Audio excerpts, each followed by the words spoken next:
রঙের মশলা দিয়া যে করেছে তোর গঠন,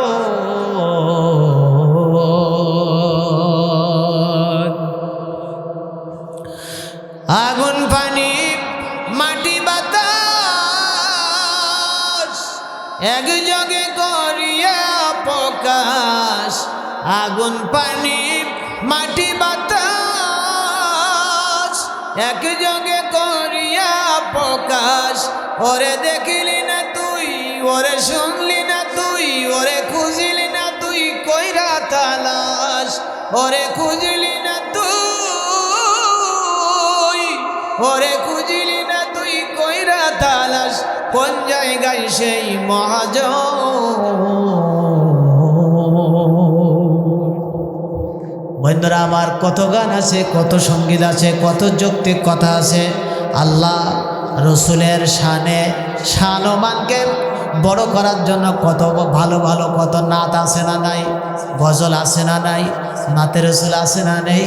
কিন্তু আমাদের বাংলাদেশের বর্তমান একজন কুলাঙ্গার ওই আবুল সরকার, বন্ধুরা এত ভালো ভালো নবীর শানে হামনা তিনি না বইলা আল্লাহর নামে ব্যঙ্গ করেছে, কোরআনের নামে তিনি ব্যঙ্গ করে তিনি কাফের হয়ে গেছে।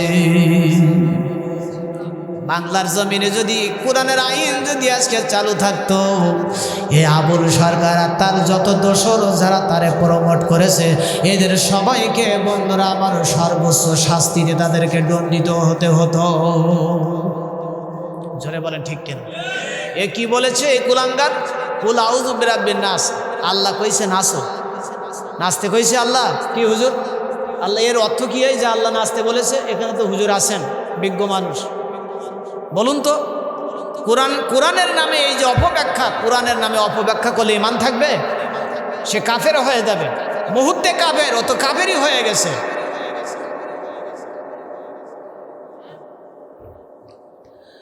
বন্ধুরা আমার, এই জন্য আমরা আবুল সরকারের বিরুদ্ধে সর্বোচ্চ প্রতিবাদ জানাই। যেই ব্যক্তি আমার আল্লাহ এবং কোরআনের নামের অপব্যাখ্যা করে ব্যঙ্গ করেছে, একে ফাঁসির দাবি জানাচ্ছি আমরা। বন্ধুরা আমার, অন্তর্বর্তী সরকারের কাছে এর ফাঁসির দাবি জানাচ্ছি। এইরকম বন্ধুরা আমার, এদেরকে ফাঁসি দেওয়া হোক, তাহলে বাংলার জমিনে দ্বিতীয় আর কোনো বেহায়া নির্লজ্জ আবুল সরকার আর তৈরি হবে না। বন্ধুরা আমার, তার কারণ হলো আমরা আমাদের আল্লাহর নামে, নবীর নামে যদি নবীর শানমানকে খাটো করার জন্য কেউ কথা বলে, আল্লাহর নামে ব্যঙ্গ করে, কোরআনকে অসম্মান করে, তাহলে ওকে আমরা বাঁচতে দেব না, জমিনে বাংলার জনগণের বাঁচতে দেবে না। জোরে বলেন ঠিক কিনা? বন্ধুরা আমার, গভীর মনোযোগ। হযরত ওমরের কথা বলতেছিলাম, কান লাগাবেন। মহিলা মনে করতেছে ওমরের ছেঁড়া জামা গায়ে দিয়ে মনে হচ্ছে সেটা ফকির। বলে, ফকির তোমার জায়গায় তুমি চলে যাও, আমারে ঝামেলা কইরো না। ওমর বলল, না যাব না, তোমার বাচ্চাকে যতক্ষণ কোলে নিয়ে দুধ না দিবা আমি নিজের চোখে দেখব, তারপরে যাব। বন্ধুরা আমার, মহিলা বলল, ভালো যদি চাও তুমি এইখান থেকে চলে যাও, আর তা না হলে আমি একজন মহিলা মানুষ, রাত দুপুরে আমার ডিস্টার্ব করার কারণে তোমার বিরুদ্ধে ওমরের আদালতে মামলা করব।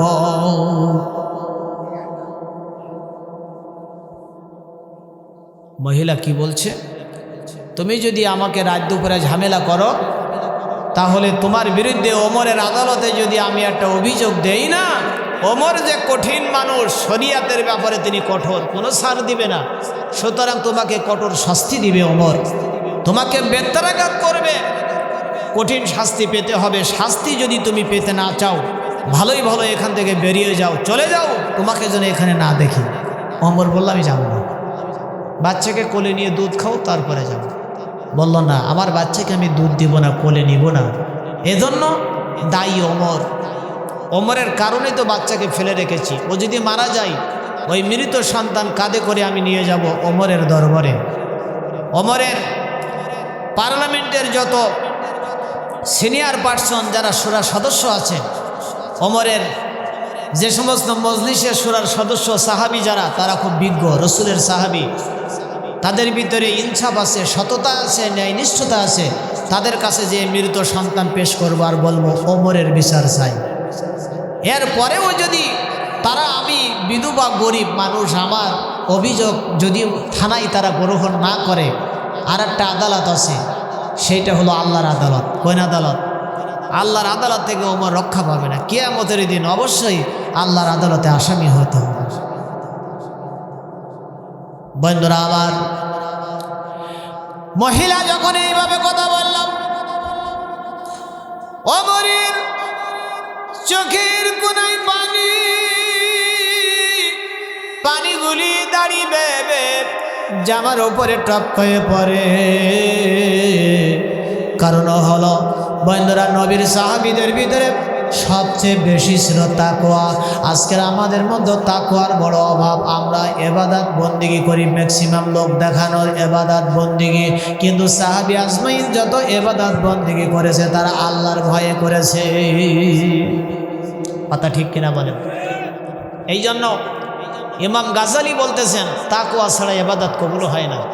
গাছের, মরা গাছের যেমন ফুল ফোটে না, মরা গাছের যেমন কোনো ফল হয় না, যাদের ভিতরে তাকওয়া নেই, এই ভিতরে যাদের তাকওয়া নেই, এলেম নাই, এটা মরা গাছের মতো, জিন্দা নয়, মরা গাছের মতো। মরা গাছে যেমন ফুলও হয় না, ফলও হয় না, যাদের ভিতরে তাকওয়া নেই, এরা মরা গাছের মতো। এদের দিয়ে ভালো ইবাদত বন্দেগী, ভালো কিছুই আপনি আশা করতে পারবেন না। রাগ হয়ে গেলেন নাকি? মন খারাপ করার কিচ্ছু নাই। মাহফিল থেকে প্রতিজ্ঞাবদ্ধ হন, নিয়ত করেন, আজকে থেকে আমরা তাকওয়া ভিত্তিক জীবন গঠন করবো ইনশাআল্লাহ তাআলা। আল্লাহ তুমি আমাদের তৌফিক দাও। জোরে বলেন আমিন। বন্ধুরা আমার, আমি আর বেশিক্ষণ কথা বলবো না, আর কোনো ঘটনা আমি সামনে নিয়ে আসবো না। একটা আয়াতের তাফসীরের আলোচনা করতেছিলাম, মুফাসসিরগণ এই ঘটনা ওখানে নিয়ে এসেছেন বোঝানোর জন্য। হযরত ওমর তিনি কাঁদতে লাগলো। ওমর বলল, মা, ও মা, ওমর কি দোষ করেছে? ওমরের কারণে এই বাচ্চাকে কেন তুমি মরুভূমির ধুলার ওপরে ফেলে রেখেছ? মহিলা কেঁদে কেঁদে বলল, পথি,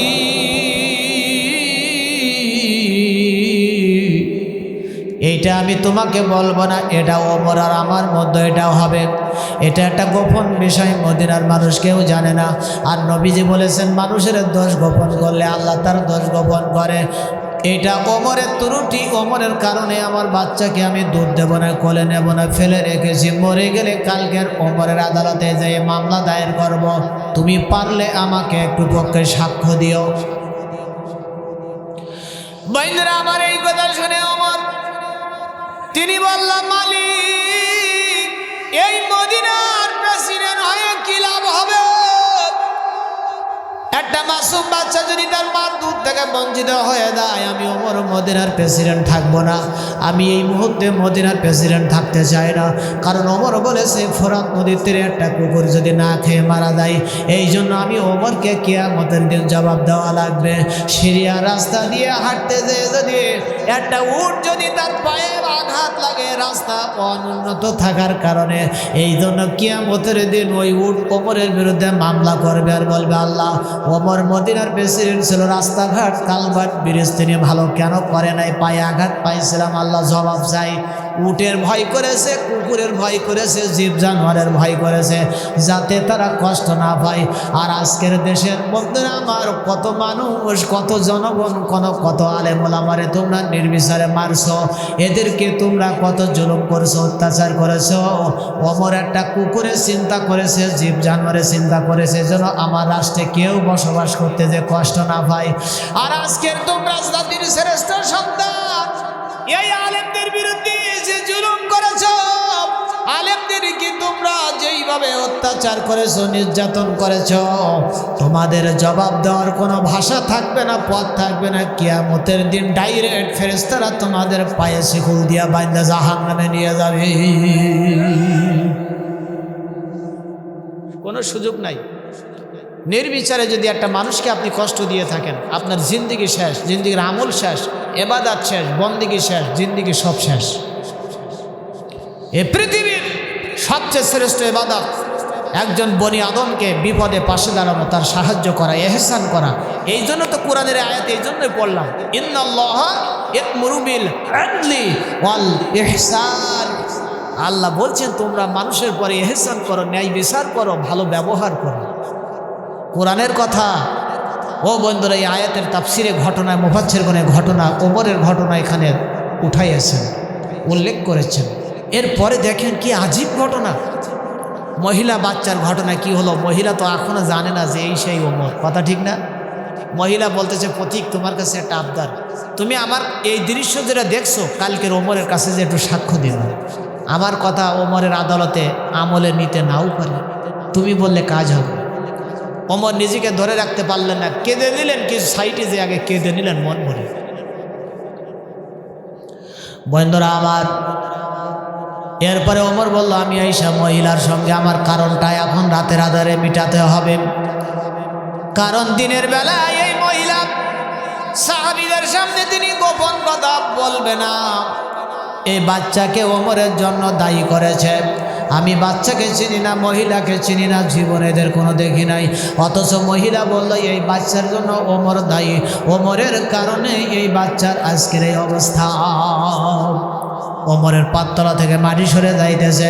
ওমর বন্ধুরা বলল, আমি রাতের আধারে এই ফয়সালা করব। কি বলতেছে মহিলা? এই বাচ্চাকে কেন আমার ঘাড়ে চাপায়ে দেয়? কষ্ট হচ্ছে না তো? এরপরে হযরত ওমর তিনি হঠাৎ করে মদিনার মসজিদে তখন ফজরের আযানের আওয়াজ হয়েছে, আসসালাতু খায়রুম মিনান নার।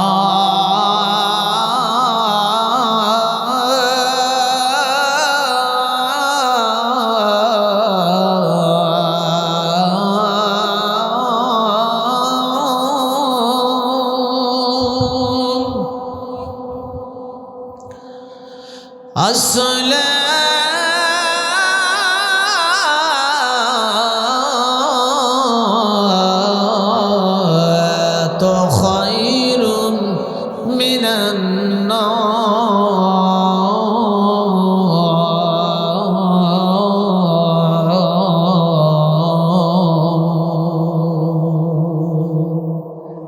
এই আযানটা কি জোহরের সময় না আসরের সময়? জোহরের সময়।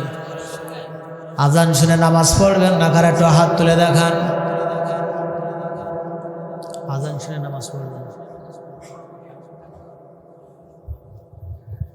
তার মানে আপনারা মহব্বতে চড়ে হাত তুলে ফেলেছেন।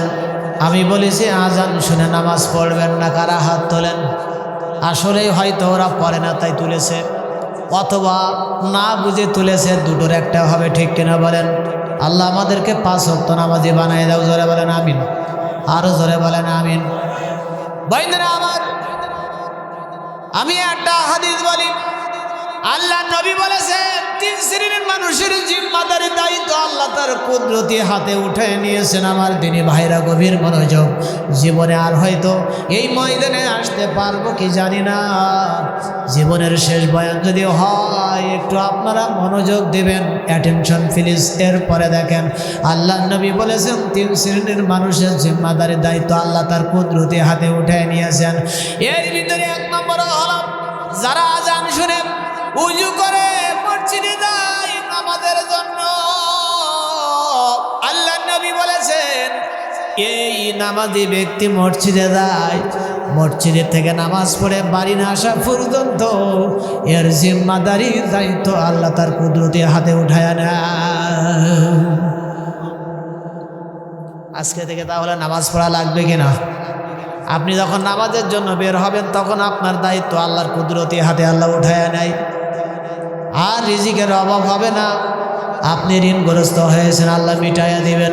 কলিজায় ব্যথা বেদনা আল্লাহ মিটাইয়া দিবেন। 2 নম্বরে এই জমিনে যারা ইসলামের দাওয়াত দেওয়ার জন্য বেরিয়ে যায়, বর্তমানে আপনারা দেখেছেন এই যে সুযোগ আল্লাহ করে দিয়েছেন, পরিবেশ করে দিয়েছেন, কাজে লাগাইয়া দেওয়া দরকার আছে না নেই? বন্ধুরা আমার, যারা জমিনে ইসলামের দাওয়াত দিয়ে নেওয়ার জন্য, ইসলামের দাওয়াত দেওয়ার জন্য যারা বেরিয়ে যায় বাড়ির থেকে, দিনের দাওয়াত দেওয়ার জন্য বাড়ির থেকে বেরিয়ে যায়, যতক্ষণ পর্যন্ত তিনি জমিনে ইসলামের দাওয়াত দেবে, ইসলামের কথা বলবে, ও বাড়িতে ফিরে না আসা পর্যন্ত এই ব্যক্তির জিম্মাদারি দায়িত্ব আল্লাহ তার কুদরতি হাতে উঠায় নেয়। এই জন্য আজকে আমাদের সিদ্ধান্ত নিতে হবে, আজকে থেকে আমরা জমিনে ইসলামের দাওয়াত দেব। রাজি আছি কিনা? ইসলামের দাওয়াত দেবো, ইসলামের কথা বলবো, ইসলামের পক্ষে যারা কথা বলে কাজ করে তাদেরকে আমরা ভোট দিয়ে জয়যুক্ত করবো। রাজি আছি কিনা? কষ্ট পাইলেন? আমি মুসলমান, আমি কি মুসলমান? একজন মুসলমানের দায়িত্ব হলো যারা ইসলাম চায় তাদের পক্ষে থাকা ফরজ, তাদের জন্য কাজ করতে হবে, তাদের পক্ষে কথা বলতে হবে, সাপোর্ট দিতে হবে। যারা ইসলাম চায় না তাদের পক্ষে একজন মুসলমান কখনো সাপোর্ট দিতে পারবে না, পারবে না, পারবে না। ও বন্ধুরা আমার, এরপরে হযরত ওমর যখন আযান শুনলো, আযান শুনে তিনি, সাহাবীদের কাজ ছিল আযান শোনার পরে দুনিয়ার কাজ সব বন্ধ করে আগে মসজিদে যাওয়া। আর আমাদের বাংলাদেশের মুসলমানদের ধারণা, তাদের মানসিকতা, আযান দিলে তাদের দুনিয়ার কাজ বাইরে যায়। আগে কাজ, তারপরে নামাজ, জোহরের নামাজ, 1:30টার নামাজ বন্ধুরা একেবারে ওই যে 3টার সময় পড়ে। অনেকে আছে জোহর আর আসর একসঙ্গে মাইরা দেয়, আছে না নাই? এরপরে মজার ঘটনা দেখেন, ওয়াজের কি মজার ঘটনা নিয়ে আসছি আপনাদের সামনে। আসতেছি, কষ্ট হচ্ছে না তো? বন্ধুরা আমার, এক ব্যক্তির মাঝে মধ্যে কিছু মনে করবেন না, আমি কারোকে কিন্তু মেন করে কথা বলছি না, নিরপেক্ষ শিক্ষার জন্য। এক ব্যক্তি বারবার মেয়ে হয়, 3টা হওয়ার পরে বলতেছে, আল্লাহ এইবার যদি ছেলে হয়, ইমাম সাহেব হুজুর, মসজিদের মাদ্রাসার হুজুর আর ছাত্রদেরকে খানাপিনা করাবো। এই মানত করার পরে আবার হয়েছে মেয়ে। এর পরবর্তীতে বলতেছে, আল্লাহ এত কিছু করলাম, এত খরচ করলাম, মসজিদ, মাদ্রাসা, হুজুর, দরবেশ সব খাওয়ালাম, কিন্তু আল্লাহ দোয়া কবুল করলেন না। এর পরবর্তীতে বলতেছে, সংক্ষেপ করে দিয়েছে, পরবর্তীতে বলতেছে, এবার যদি আমার একটা ছেলে হয়, আবার স্ত্রী প্রেগনেন্ট, বলতেছে আমার বিবির যদি এইবার একটা অন্তত ছেলে হয়, তাহলে এই গ্রামের যত ফকির ফাকরা, মিসকিন, নামাজি সবাই খাইতে দেব। খাইতে দিছে, কিন্তু আবার হয়েছে মেয়ে। 3বারের বার বলতেছে, আমার বিবির এইবার যদি তার পেটে একটা পুত্র সন্তান ছেলে হয়, আমি এই সমস্ত নামাজি মুসল্লি হুজুরদের আর খেতে দেবো না, আমি খেতে দেবো পাকা শয়তানের খেতে দেবো। কারে খেতে দেবে? এখন এইবার আল্লাহর কি মর্জি, ওনার স্ত্রীর গর্ভ থেকে একটা পুত্র সন্তান হয়েছে। এইবার পুত্র সন্তান হইলে পরিবারের সবাই খুশি, বেচারি খুব মুখটা অন্ধকার, মুখ মলিন, ভ্রু কঞ্চিত। কি ব্যাপার? স্ত্রী বলে, বহু সাধনার পরে, 6টা মেয়ের পরে এইবার একটা ছেলে হয়েছে, খুশি না? কোনো কথা বলে না। কি ব্যাপার? মুখটুক এত মলিন কেন, অন্ধকার কেন? বলতেছে, বিবি তোমাকে বলি, এই সন্তানের নিয়ে আমার ভরসা নেই। কেন? এই সন্তান তোমার পেটে যখন এইবার ছিল, এর আগে বহুবার তোমার পেটে একটা করে বাচ্চা যায়, আমি মানত করি, হুজুরের খাওয়াবো, মুসল্লি খাওয়াবো, ফকির খাওয়াবো, মাদ্রাসার ছাত্র খাওয়াবো, কাম হইল না। কিন্তু এই সন্তান পেটে হওয়ার, এই ছেলে পেটে হওয়ার সময় আমি আবার মানত করেছিলাম যে এইবার যদি তোমার ছেলে হয়, শয়তানের আমি ভাত খাওয়াবো। তেমন শয়তান পাবো কোথায়? আমি তো মানত করে বইছি, ভুল করি। এখন বাপ দাদাদের কথা মানত পুরা না করলে আগামীকে হয় বিবাদ মুসিবতে ছেলেবিলি পড়বে, ঠিক না? স্ত্রী বলল, কি সর্বনাশ করিস, মানত করার আর কিছু খুঁজে পাওনি, শয়তানের ভাত খাওয়াবা? এক কাজ করো, ইমাম সাহেবের কাছে যেই বুদ্ধি নাও, ইমাম সাহেব ভালো একটা পরামর্শ দিন। ইমাম সাহেব বড় বিজ্ঞ আলেম, উনি আস্তে আস্তে করে ইমাম সাহেবের যেয়ে বলেছে, হুজুর এই ব্যাপার, এই মানত করেছি, এখন শয়তান পাবো কোথায়? আমার স্ত্রী তো খুব পেরেশানিতে আছে, না জানি আগামীকা কিছু হয় মানত পুরা না করলে নাকি। তখন ইমাম সাহেব বলতিস, তুমি মানত করার আর কিছু পাও নাই, শয়তানের ভাত খাওয়াবা? তা মানত যখন করেছো পুরা করতে হবে হুজুর, পরামর্শ দেন। বলতেছে, ঠিক আছে শয়তান আছে, আমি তোমার শয়তান তোমার আমি ধরিয়ে এনে দিচ্ছি, তুমি খাওয়াই দিয়ে আনি, অসুবিধা নেই। বলতো কীভাবে শয়তান ধরা যায়? বলতে হ্যাঁ, এই চার দোকানে বসে এক হাতে বিড়ি এক হাতে পান বাম হাতে করে সিগারেট টানে, এ কি শয়তানের চেয়ে কম? রাগ হচ্ছেন নাকি আপনারা বন্ধুরা? এরপরে বলতেছে, বললে এসব শয়তান না, চার দোকানে যারা এই বিড়ি সিগারেট খায়, হ্যাঁ, বাম হাতে চা খাইতেছে, ডান হাতে সিগারেটটা টান মেরি এরকম ফু মেরি দেখতেছে ধোয়া কদ্দুর উঠেছে। বলতি সে এসব শয়তান না, পাক্কা শয়তান লাগবে, এক নম্বর শয়তান। এই শয়তানের মধ্যে ভেজাল আছে, এইগুলো এ তো আসল শয়তান না, এরা শয়তানের দোষর। তা বলতেছে এক নম্বর শয়তান পাকা শয়তান। বলে হ্যাঁ। বলে তাহলে পাকা শয়তান যদি তুমি নিয়ে খাওয়াতে চাও, কষ্ট করা লাগবে 3 সপ্তাহ। তা বল তা করবেন। তা বলতেছে তুমি আগামীকাল জুমা, তুমি জুমায় আসবা, এসে মসজিদে বসে থাকবা গেটের মুখে, যে দেখবা সবার শেষে আসবে আর আগে বেরিয়ে যাবে, ওই হলো জামানার পাকা শয়তান। 3 বার 3 জুমা, যে সবার শেষে আসে সবার আগে চলে যায়, এই হলো 1 নম্বর শয়তান, পাকা শয়তান, নির্বিজাল শয়তান। তুমি মসজিদের গেটে এসে বসে থাকবা, 3 জুমা দেখবা যাকে, যে সবাই একেবারে শেষে আসে আর আগে চলে যায়, এই হলো পাকা শয়তান। এর ধরে নিয়ে ভাত খাওয়াবা, মানত পুরা হয়ে যাবে। বলতে হুজুর ঠিক তো? বলতে আমি বলতেছি, আমি ইমাম সাহেব, আমি ঠিক বলতেছি, না হলে আমি দায়ী। ঠিক আছে। এইবার 3 জমা এসে ও চেক দিচ্ছে, বসে বসে দেখে 3 জমা একই ব্যক্তি পেয়ে গেছে। এখন পাবে না পাবে ওরা আর নিজের আপন চাষা। এখন 3 জমা যখন এই সমস্ত সব অ্যাকুরেট হয়ে গেছে, ইমাম সাহেবের কথা অনুযায়ী বললো, চাচা কি ব্যাপার? বলতেছে আমার বাড়ি যেতে হবে, আপনার বৌমা মুরগির গোস্ত রান্না করে অপেক্ষা করছে। চাচা অবাক হয়ে গেছে, বললো 1 শতক জমি নিয়ে জ্ঞানজাম করে তুমি আমার সঙ্গে আজ 3 মাস কথা বলো না, তুমি আমার বাড়ি নিয়ে যাবা, ভাত রান্না করে বৌমা বসে আছে, তার মানে আমি কিছু বুঝে পাচ্ছি, তুমি ভুল করছো না তো? কিছু তোমার হিসাবে ভুল হয়ে যাচ্ছে ভাই। বলো না চাচা, আমি বুঝে সুঝে আইছি তোমার নিতে। কিন্তু ভাতিজাকে বলতে পারবে যে তুমি শয়তান, জামানার পাকা শয়তান, তাই নিয়ে যাচ্ছে। বাড়ি নিয়ে গেছে, কইব বিবি পাইছি, বারান্দায় উঠি বলতো বিবি পাইছি, একেবারে 1 নম্বর পাইছি। বারান্দায় দেওয়ার পরে চাচা বলছে, ভাই কি পাইছো? বৌমার বলতেছে 1 নম্বর পাইছো কি? তখনও কি বলতে পারবে যে পাইছি 1 নম্বর পাকা শয়তান? আপনার মতো বড় শয়তান এই জমিনে আর নেই। বললি চাচা ভাত খাবে, মানত পুরা হবে। এইবার চাচার বসায় ঘরের ভিতরে দিয়ে ফিস ফিস করে আলোচনা করছে। বৌমা বলতেছে, স্ত্রী বলতেছে, তুমি পাকা শয়তান খুঁজে আনবা না আনবা নিজের আপন চাচা? তোমার চাচা তাহলে এই জামানার পাকা শয়তান? বলবে হ্যাঁ, ইমাম সাহেব যেভাবে বলিছে এই হলো 1 নম্বর শয়তান। বলছি তোমার চাচা যেন শোনেন।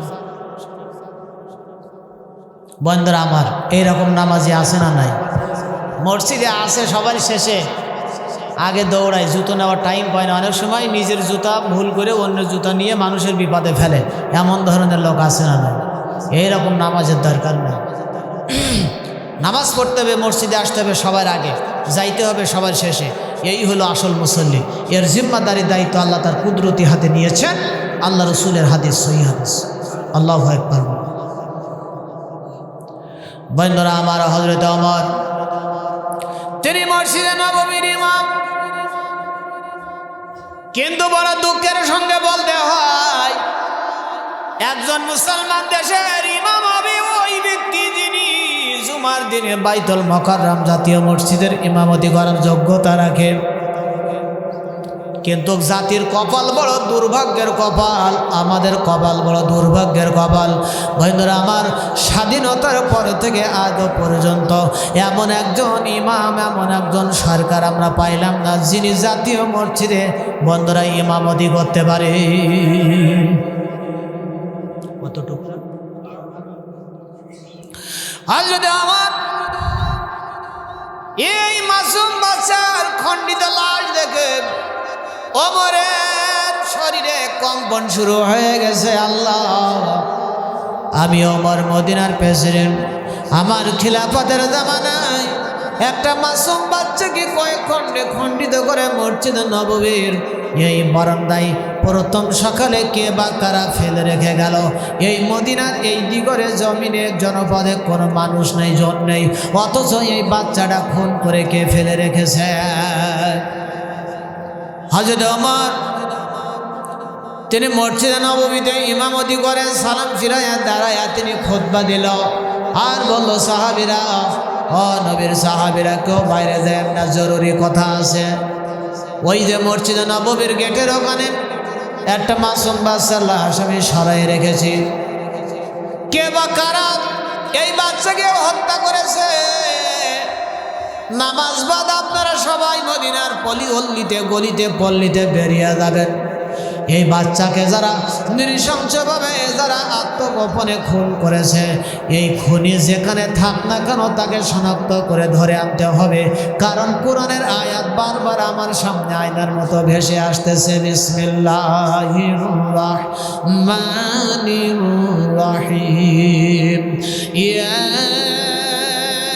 আইয়ুহাল্লাযীনা আমানু কুতিবা আলাইকুমুল কিসাসু ফিল কতলা।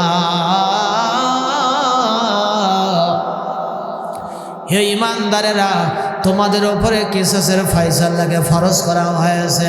অর্থাৎ নির্দোষ ব্যক্তিকে যদি কেউ হত্যা করে, ওকে ধরে এনে তাকে দিবালোকে হত্যা করে দাও, এটা তোমাদের জন্য ফরজ। বন্ধুরা আমার, আমি মাঝে মধ্যে বলি, কোরআনের একটা আয়াত, একটা আইন যদি বাংলার পার্লামেন্টে চালু হয়ে যায় তো নির্দোষ ব্যক্তিকে হত্যা করলে হত্যার বদলে হত্যা করা হবে। আল্লাহর কসম, কোরআনের এই আয়াত যদি পার্লামেন্টে চালু হয়ে যেত, বাংলার জমিনে কোনো মায়ের কোলার কখনো খালি হতো না, কোনো স্ত্রী তার স্বামী হারায় বিধবা হতো না, রাস্তাঘাটে আর মানুষের অজ্ঞাত লাশ পড়ে থাকতো না। ইউনিভার্সিটিগুলিতে বন্ধুরা আমার, সন্তানগুলি লেখাপড়া করতে দেন, ওই যে আমরার মতো এভাবে করে লাশ হয়ে আসতে হতো না। জোরে বলেন ঠিক কিনা? আবরার ফাহাদের মতো এইভাবে লাশ হয়ে মেধাবী ছাত্রদেরকে আর বাবা মার কোল খালি হতো না, বাবা মা আর এইভাবে তাদের চোখের পানি ফেলা লাগতো না। কিন্তু আল্লাহ মেহেরবানি, আজকের বাংলার জমিনের যত ইউনিভার্সিটিগুলি আছে, সমস্ত ইউনিভার্সিটিগুলি আজকের নিয়ন্ত্রণ করতেছে বাংলাদেশের মেধাবী এবং সর্বোচ্চ আদর্শবান যারা শহীদ কাফেলার ছাত্র সমাজ। বন্ধুরা, বাংলাদেশ ইসলামী ছাত্র শিবির এরাই আজকে নিয়ন্ত্রণ করতেছে। এটা আল্লাহর মেহেরবানি, আল্লাহ পাক তাদের হাতে এই বিজয় উঠাইয়ে দিয়েছে।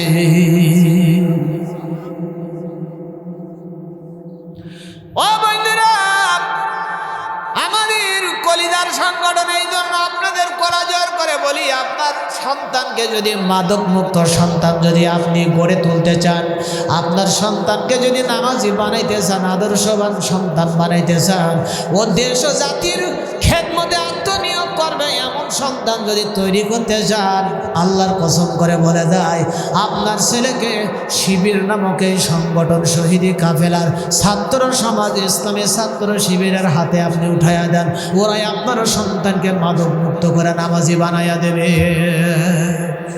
ইনশাআল্লাহ। ধরে বলেন ইনশাআল্লাহ। আল্লাহ কবুল করে নেন, বলেন আমিন। বন্ধুরা, হযরত ওমর বলল, কেউ যাবে না, মদিনার অলিতে গলিতে বেরিয়ে যাও। এই মাসুম বাচ্চাকে নৃশংসভাবে যারা হত্যা করেছে, এরা যেখানে থাক ওদেরকে ধরে আনে। ওমর, আমি ওমরের সামনে হাজির করো, কারণ কোরআনের আয়াত আমারে স্বস্তিতে থাকতে দেয় না। কোরআনের আয়াত আমি ওমরকে আমাকে স্বাভাবিক থাকতে দিচ্ছে না, বারবার কোরআনের আয়াত যে আমার সামনে হাজির হয়ে আমারে যন্ত্রণা দিচ্ছে। এই মাসুম বাচ্চা আমার বিরুদ্ধে আপিল করবে কিয়ামতে আল্লাহর আদালতে, আমি জবাব দিতে পারবো না। আজকের এর হত্যাকারীকে খুঁজে বের করে যদি বিচার করতে না পারি, আমি ওমর কিয়ামতে আসামি হয়ে যাব। আল্লাহু আকবার। ও বন্ধুরা আমার, কত বাবা মা, কত আপনজন তাদের সন্তান, তাদের স্বামী, আপনজন হত্যার আপনার বিচার চাই, কিন্তু এইভাবে পায় না। আর ওমর কি বলে শোনেন, ইসলাম কি বলে তাই শোনেন, কোরআন কি বলে তাই শোনেন। কোরআনের আয়াত তো আমি আপনাদের শুনিয়ে দিয়েছি। বন্ধুরা আমার, এরপরে ওমর বলে দিল, যাও সমস্ত সাহাবী আজমাইন, পুলিশ, মিলিটারি, গোয়েন্দা বিভাগ সবাই মদিনার অলিতে গলিতে বেরিয়ে পড়লো। সারাদিন তারা খুঁজত। ওমর বলল, খবরদার, নিরপরাধ ব্যক্তিকে সন্দেহ করে তার উপরে খুনের বোঝা চাপাইয়ে দিয়ে ধরে এনো না, একজনের দোষ আর একজনের ঘাড়ে চাপাইয়ে দিও না, সঠিকভাবে একেবারে প্রকৃত খুনিকে শনাক্ত করে আমার দরবারে হাজির করতে হবে। সারাদিন খুঁজে খুঁজে পাইল না হত্যাকারীকে। সবাই ব্যর্থ হয়ে এসে বলতেছে, আমিরুল মুমিনিন, আমরা প্রকৃত খুনিকে আমরা শনাক্ত করতে পারিনি। ওমর বলল, মানুষের চেষ্টা যেখানে শেষ, ওইখান থেকে আল্লাহর সাহায্য শুরু হয়। আল্লাহু আকবার। হযরত ওমর বলল, তোমাদের কোনো কাম নাই। ওমর দিন আমাদের সিজদায় দিয়ে তিনি আল্লাহর দরবারে তিনি সাহায্য চায়ার বলে, রব্বে করিম, আমি ওমরকে তুমি আল্লাহ তৌফিক দাও, তুমি আমাকে সাহায্য করো, মাসুম বাচ্চার হত্যাকারীকে যেন আমি খুঁজে বের করতে পারি। আল্লাহর দরবারে ওমরের দোয়া কবুল হয়ে গেছে। ওমর মোনাজাত সেরে তাকায়া দেখে ওই মাসুম বাচ্চার লাশের পাশে একজন বোরকা পরিহিতা মহিলা এসে দাঁড়ায়া কান্দে। হযরত ওমর এসে বলল,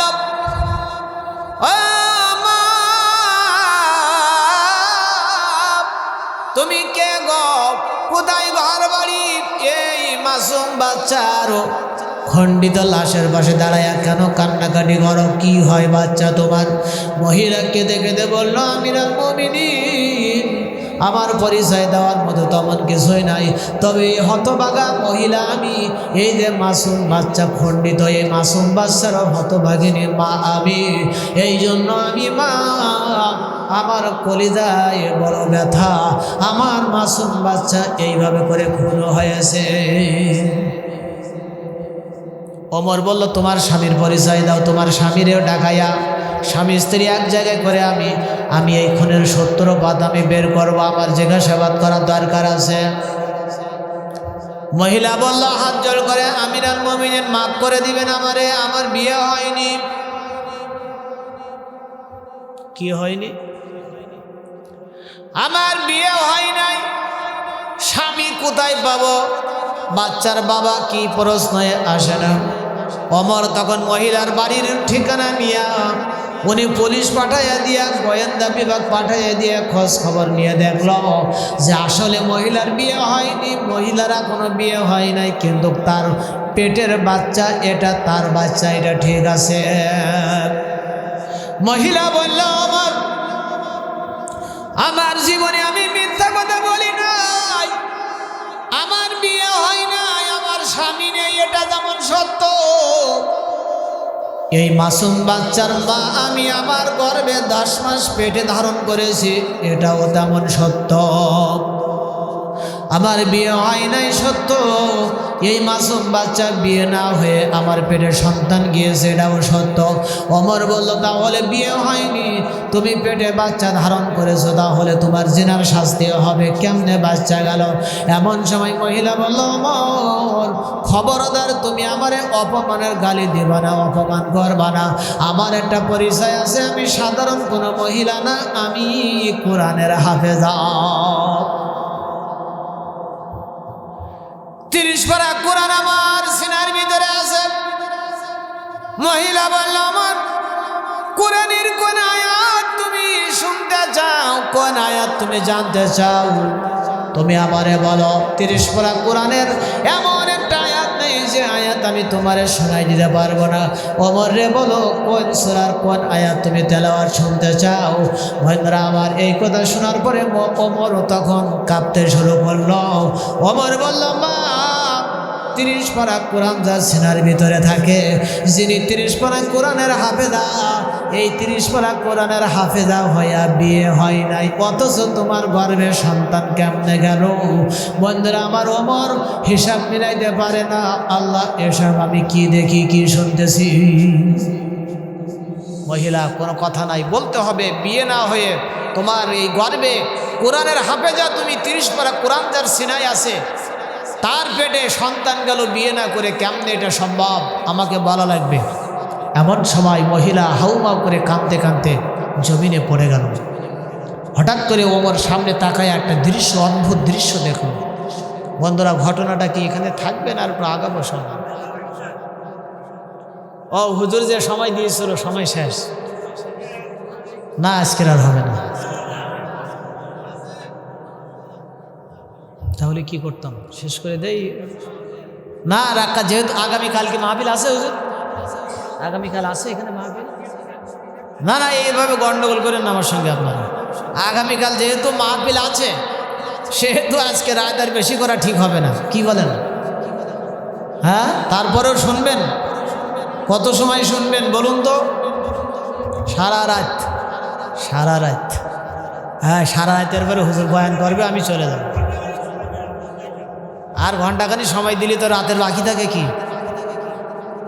বন্ধুরা আমার, একটু মহব্বতে জিকির করেন লা ইলাহা, জোরে লা ইলাহা, লা ইলাহা ইল্লাল্লাহু মুহাম্মাদুর রাসূলুল্লাহ সাল্লাল্লাহু। মনে বড় আশা ছিল যাব মদিনায়, সালাম আমি করব গিয়ে, সালাম আমি করব গিয়ে নবীজির রওজায়।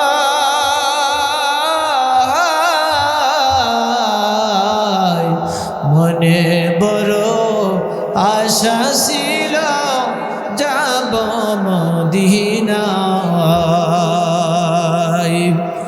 আরব সাগর পাড়ি দেব, নাই যে আমার তরি, পাখি নই দূরে যাব, ডানাতে ভর করি, আশায় আছে সম্বল নাই, করি কি উপায়।